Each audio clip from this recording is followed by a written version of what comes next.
always start my animal paintings with the eyes because I think the eyes are the window to the soul, and then I paint the nose. I found that if you get those parts of the painting right, then everything else just falls into place, and it's important for the viewer to be able to connect with the painting. And so getting the eyes and the nose right creates a believable rendition of the animal without having to get everything else perfect.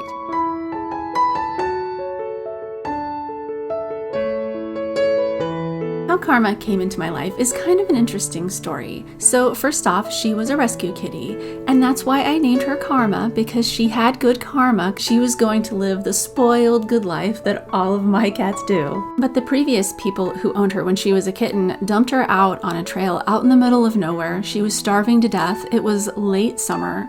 She was dehydrated, emaciated, bug-bitten, and she was about 8 weeks old. And so my ex-boyfriend found her out there while he was walking on the trail, and he brought her back to me. He gave her to me as a birthday gift because he didn't give me a birthday gift because he had no job. I was really poor at the time. I was a full-time college student going for my bachelor's degree. I didn't have the money for a cat, honestly, but she was so sweet and so tiny. And the cat lady that I am, well, I couldn't help it. I fell in love. Even though at the time I thought this was the worst birthday present ever. I mean, this was a birthday present that cost me hundreds and hundreds of dollars of vet bills and food and cat litter box and all this stuff. But, there's always a silver lining, right? And Karma turned out to be one of the best birthday presents that I ever received. So this is just one of those life lessons, really, that you never know what the positives of a situation are going to be. And if you look for the silver lining, there probably is one in every situation. When working on this painting of her, I used crackle paste to add a lot of textures to the areas around the piece. You can kind of see some of them there as I'm now working with the brush. But I like to use abstraction to allow the moment, the essence of the experience to come through. It sort of allows my subconscious to come out in the painting. And I know this might sound a little out there, but I also think it's me connecting with the animal and helping their subconscious come through. At least that's the way I see it anyway.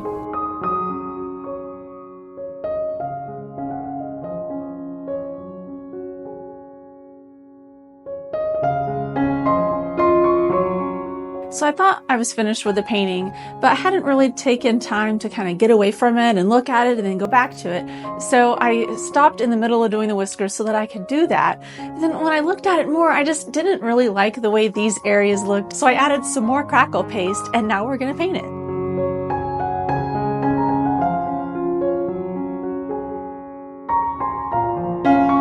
Karma always had this tough girl attitude, and if I could describe her as a human being instead of a cat, I would say that she was kind of like those big tough ladies on Orange is the New Black. The ones with the really short buzzed haircut and their t-shirt rolled up with a pack of cigarettes under one arm, just ready to cut anybody who gets in their path that's doing something they don't like.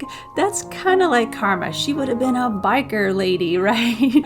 Riding a big hog with a gruff voice because she always had this really gruff, gravelly meow. She was just sassy and grumpy, and man, she would cut you if she didn't like what was going on. She indiscriminately would just bite and draw blood when she was playing, so you had to be careful with this cat. There were times that she was not nice, but when she wanted to be nice, man, she was sweet. Like, she could purr so loud, louder than any other cat I've ever had.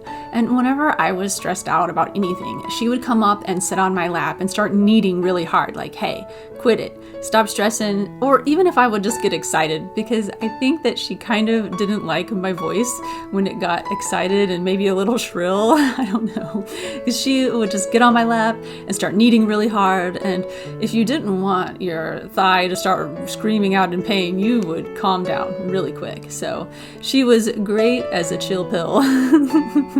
She was the enforcer around our house. If the other two boys would get in too much fights or anything, she would jump right in the middle of it, growl really loud, and they would both back off. Like, she was the alpha, even though she would let Mr. Samadi, my other cat, sometimes think he was the alpha because he needed that for his ego, and she knew that, but like, she was really the alpha. And when she left, it was tough. I mean, the two boys, they kind of still fight over who is the alpha. Even though it's been 2 years since she passed away, I still think about her on almost a daily basis. And it's a crazy thing when you lose a pet because they're family, and it's so hard to move on from that when they are missing from your life. But one of the things that has helped me is all of the paintings that I have of her. I have them sprinkled throughout all of the rooms in my house, and I'm able to experience her, like her essence and her soul, looking out from the painting at me. And it comforts me. It makes me feel like she's still there with me in a way. Of course, it also helps to have other cats in my life, and as you all know, I always have Mr. Samadhi, my best friend, in there with me while I paint. And this painting is no different. He's always hanging out with me. He loves to watch me paint. I think it alleviates the boredom of his everyday life. He is the kind of cat who needs lots of attention and affection, and I just love that. So that's why we're best friends. Although this painting was an experiment and I had never used crackle paste on an animal painting before, I love how it turned out. The abstract textures are just awesome, and I feel like it honors Karma well. If you would like to know how I applied the crackle paste and really basically a tutorial of how I made this painting, watch this video. All right, thank you so much for watching.